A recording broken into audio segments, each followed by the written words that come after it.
What's going on? Your boy is back at it again. Another one. Heavy hitter. Drams on deck.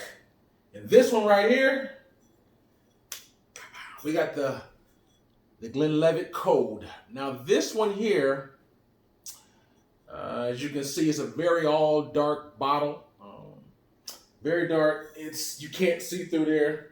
This is the box, pretty plain. Just says Glenlivet. Nothing special about it, to be honest. This one was a different one. This was actually a throw-in.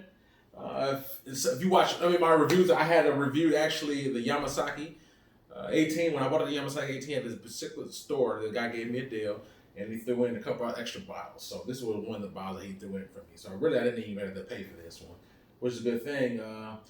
The price tag's still on it, but the retail for it at that particular location is sitting at $160 for one bottle of this.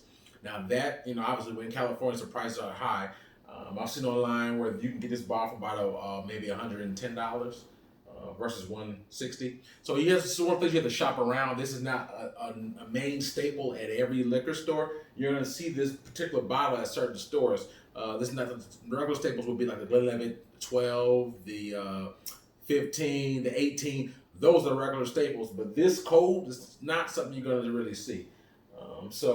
And to be honest with you, it doesn't even tell you on the box what cask, is in. It doesn't tell you the age. It doesn't really tell you anything about it. So at Drams had to do a little research on it and saw that this particular bottle, now it didn't give me an age statement, but it did say it's American oak barrels, and it also, so pretty much primarily aged American oak barrels, no age statement, but it's also finished in ex-Canadian first fill rye. So it's going to finish in the Canadian rye, but it's the base of it is pretty much American oak. So this is what it happened. You look at it, it looks pretty young because if you could look by the color, it is very light. This is very, very light. Almost like the same pigmentation of tea. It looks like tea. Very, very light color tea. So if I had to guess on the age statement, I would probably say no more than 10 years, if that. Though I don't know, I'm only guessing. But going off and this bottle's almost gone, based upon my experience with it and the actual natural color of it, I would have to, assuming there was no color adjustments to it, I would probably say it's 10 years or less. Be it as it may, we're going to jump right into this review. We're going right here to see with the nose.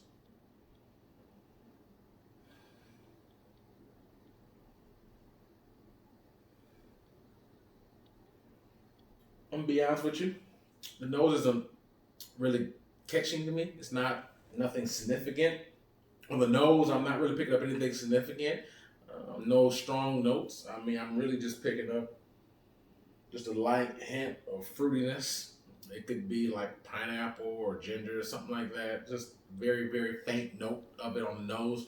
Nothing pungent, nothing that just really stands out, and is nothing super aromatic about it.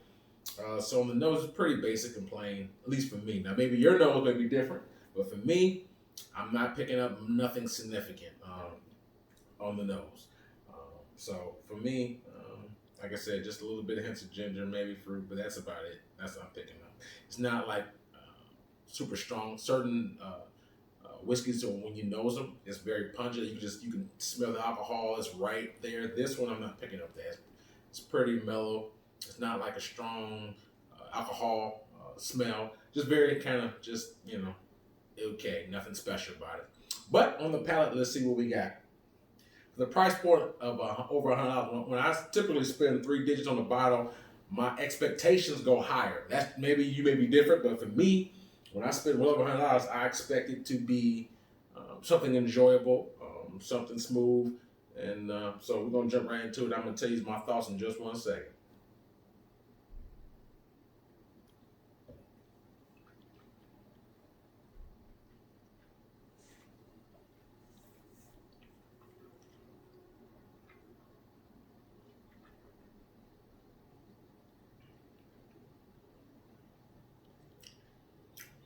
Well, that's the first one. I tend to let it take 2 sips. Let the first one go down, let my palate get acclimated, take another sip to let it saturate a little bit more. Then I'm gonna go into my notes. But FYI, if you're curious about this bottle and want to find it, like as I said earlier, you're probably not gonna find it on every shelf, so you definitely probably want to check online as well, as opposed to your local big liquor distributors or whatever city that you may or state that you may be in.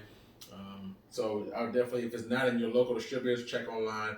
I'd probably say Whiskey Exchange would be the one of the spots that I use that I definitely find the most stuff. So I saw them on Whiskey Exchange for $110 as well. So FYI. But keep in mind you have to pay another $40 or so at least and shipping. So second sip.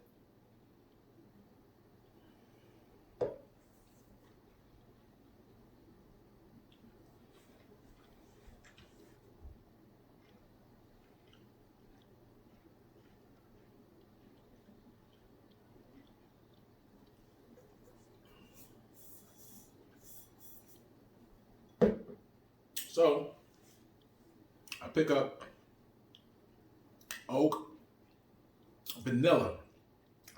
Tastes of very like a bourbon. That's what I'm picking up. To me, tastes like a very strong bourbon influence in this. So it was in Canadian first fill rye barrel. So perhaps that's where it comes from. Be it as it may, you pick up oak and vanilla. That's very, very prevalent on this one. It's very smooth for the most part. You don't catch a bite or a burn to it. It's pretty light, I would say, medium light. I mean, believe it or not, it's actually 48% ABV.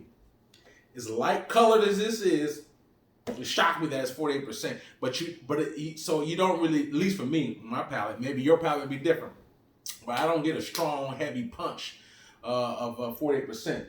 If I didn't know it was 48%, I would think it was 40% or 43% at best. So that's what I mean by light. It doesn't taste to me as strong as the alcohol content would suggest. It's very palatable.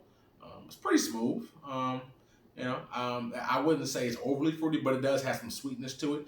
But I don't really pick up heavy fruit. I pick up vanilla and I pick up oak. That's primarily what I get the most of out of here. One more sip. And I'll give you my final overall score.